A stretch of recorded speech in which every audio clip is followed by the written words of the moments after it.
এই সরকারের বিভিন্ন কর্মকাণ্ড অতীতেও একটি বিশেষ দলের প্রতি আনুগত্যের বহিঃপ্রকাশ ঘটেছিল। প্রধান উপদেষ্টার লন্ডন গিয়ে একটি অসময় এবং অবৈধ চুক্তি, একটি দলের চাপে নির্বাচনের রোডম্যাপ ঘোষণা এবং সর্বশেষ একই উপদেষ্টা পরিষদে গৃহীত একটি দাবি আরেকটি দল যখন এটার সাথে দ্বিমত পোষণ করেছে, বিভিন্ন রাজনৈতিক দলের মার্কা ব্যবহারের বিষয়তে আবার সেটাকে গত পরিষদের বৈঠকে পুনরায় পুনর্বিবেচনার নামে দলের প্রতি যে আনুগত্য প্রকাশ করেছে সরকার, নিঃসন্দেহে এই সরকারের নিরপেক্ষতা ক্ষুণ্ণ হয়েছে। আমরা এই সিদ্ধান্তকে মানি না এবং এই সিদ্ধান্তের গ্রহণের নিন্দা জানাচ্ছি। আমি স্পষ্ট দাবি করতে চাই, ইতিপূর্বে নির্বাচন কমিশন এবং উপদেষ্টা পরিষদের প্রত্যেকটি দল নিজ নিজ প্রতীকে নির্বাচন করতে হবে বলে যে দুটি সিদ্ধান্ত হয়েছিল, সেই সিদ্ধান্তের সাথে আমরা একমত এবং জাতি একমত। আমরা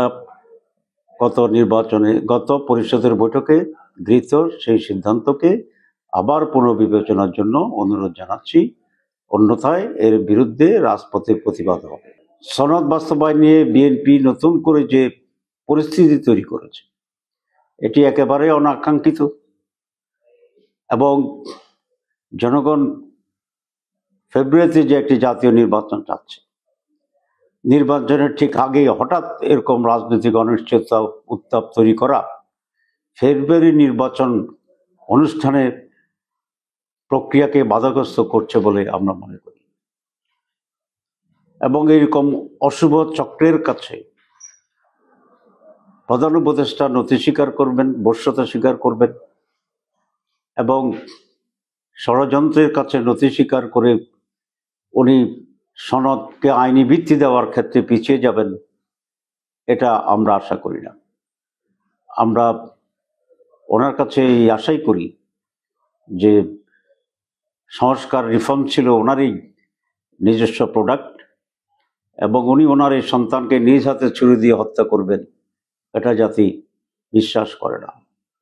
আর যদি এটাই প্রধান উপদেষ্টা করেন, তাহলে এটা জাতির সাথে যে ওয়াদা উনি করেছিলেন, সেই ওয়াদা উনি ভঙ্গ এবং খেলাপ করবেন বলেই জাতি মনে করবে। আমরা আশা করি উনি দৃঢ় ভূমিকা পালন করবেন এবং সংস্কার বাস্তবায়নে উনি যথার্থ এবং সঠিক সিদ্ধান্ত ঘোষণা করবেন।